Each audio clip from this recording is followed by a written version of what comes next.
Баршаңызға қайырлы күн. Бүгін сіздермен осындай оладьи пісіреміз. Видеоны соңына дейін қарап, лайк басып, комментарий жазуды ұмытпаңыздар. Менің каналыма тіркеліп кетіңіздер. Оладьи пісіру үшін бізге сұйық май, жұмыртқа, жылы айран, разрыхлитель, секер, ұн және ас содасы қажет.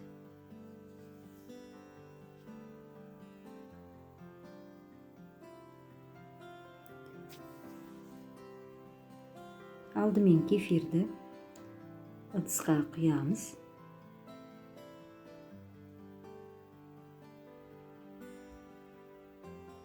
Жұмыртқа саламыз.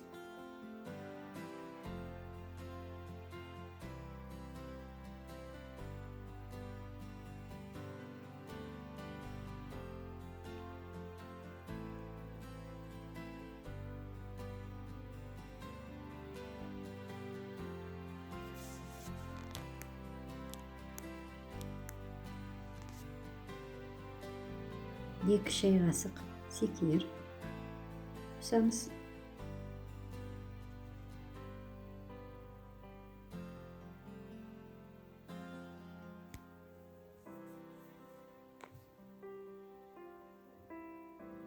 Бір ас қасық разрыхлитель қосамыз. Араластырамыз. Бір ас қасық ас содасы. Барлығын араластырамыз.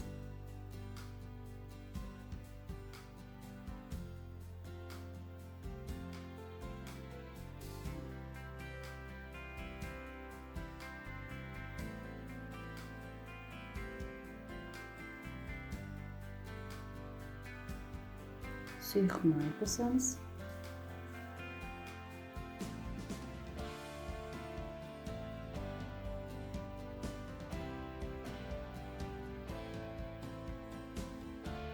Ұнын салып, барлығын араластырамыз.